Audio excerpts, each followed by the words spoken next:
Good morning, dear students. Dear students, today we will discuss जर्न. जर्न क्या है? आज की इस क्लास में हम इन डिटेल डिस्कस करेंगे. तो मेरी तरफ देखिए, शांत रहे, कूल रहे और एंजॉय करें इस क्लास को. डियर स्टूडेंट्स, आज हम सीखेंगे कि जर्न जो है वो क्या होता है, जर्न की एग्जाम्पल क्या है. आज की इस क्लास में हम डिटेल से डिस्कस करेंगे. तो सबसे पहले हम जर्न की डिफिनीशन को देखेंगे. A gerund is a word that acts as a noun ends in ing. याद रखिए कि gerund एक ऐसा वर्ड होता है जो नाउन का काम करता है. अब आप लोगों को तो पता है कि नाउन क्या होता है. Noun is the name of person, place, thing, animal और आइडिया. नाउन ये होता है. अब एक वर्ड होगा, वो नाउन का फंक्शन करेगा, वो नाउन ही होगा, लेकिन याद रखिए कि उसमें आईएनजी होगा. उसमें क्या होगा उसमें आईएनजी, लेकिन काम करेगा किस चीज का? नाउन का. फॉर एग्जाम्पल मेरे पास है लर्निंग. तो लर्निंग में देखिए इसमें आईएनजी है, लेकिन ये काम करता है नाउन का. तो वो वर्ड जिसके आखिर में आईएनजी होगा और वो नाउन का काम करेगा, तो वो जर्न होगा. वो क्या होगा? जर्न होगा. A gerund can be used as the subject, object or complement in a sentence. किसी भी सेंटेंस में gerund या तो नाउन होगा, gerund नाउन होगा, लेकिन gerund सब्जेक्ट होगा या ऑब्जेक्ट होगा या कॉम्प्लीमेंट होगा. अब हमें सीखना होगा कि सब्जेक्ट क्या होता है, ऑब्जेक्ट क्या होता है और कॉम्प्लीमेंट क्या होता है. आप सबको पता है कि सब्जेक्ट किसी भी सेंटेंस में जो डूअर होता है उसको हम सब्जेक्ट कहते हैं. ऑब्जेक्ट जिस पर एक्शन परफॉर्म होता हो, जिस एक्शन का जो अमल जिस चीज तक पहुंचता हो, उसको हम ऑब्जेक्ट कहते हैं.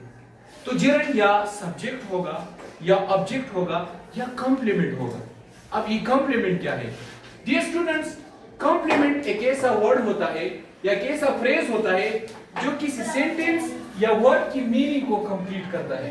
किसी भी सेंटेंस में सेंटेंस की मीनिंग या किसी भी वर्ड की मीनिंग को कंप्लीशन या कंप्लीट करने के लिए हम कॉम्प्लीमेंट का यूज करते हैं.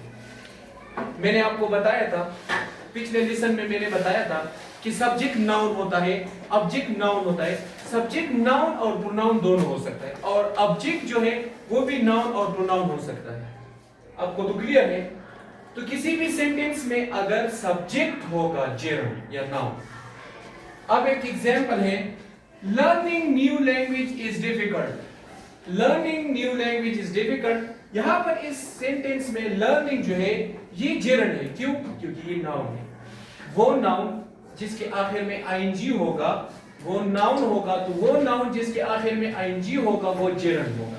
अब यहां पर देखिए इस सेंटेंस के बिगिनिंग में क्या आया है? लर्निंग.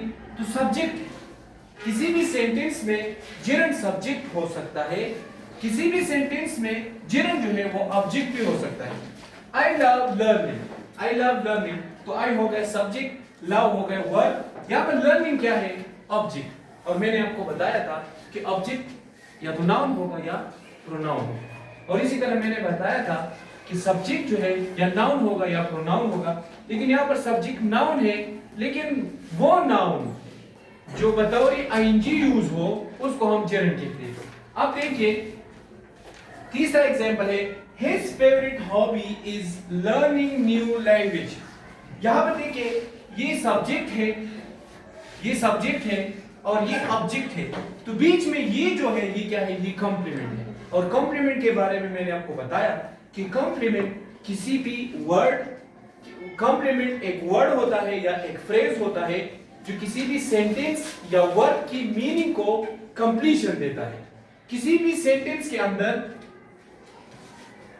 एक ऐसा वर्ड या एक ऐसा फ्रेज जो वर्ड की या सेंटेंस की मीनिंग को कंप्लीट करते हैं उसको हम कॉम्प्लीमेंट कहते हैं. तो याद रखिए कि जर्न जो है वो नाउन होता है, लेकिन उसके आखिर में क्या होता है?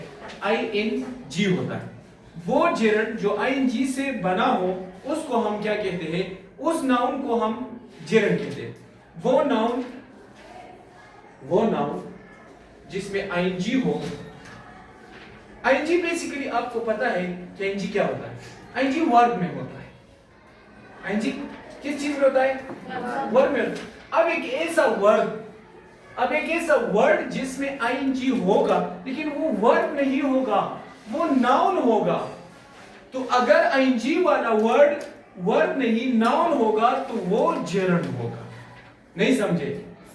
अब ये बात याद रखिए, all gerunds end in ing, but not all words that end in ing are gerund. तमाम वर्ड जो ing पर खत्म होते हो उसको हम gerund नहीं कहते, लेकिन वो वर्ब जरूर होते हैं। तो verb base form, past form, past participle form, ing form को हम प्रेजेंट पार्टिसिपल भी कहते हैं। तो आपको तो पता है कि ing किस चीज के साथ होता है? वर्ब के साथ होता है। अब अगर आईएनजी हो लेकिन वो वर्ब नहीं नाउन का काम करे तो वो क्या होगा? अब जेरंड समझ में आई? जेरंड क्या होता है आप बताइए।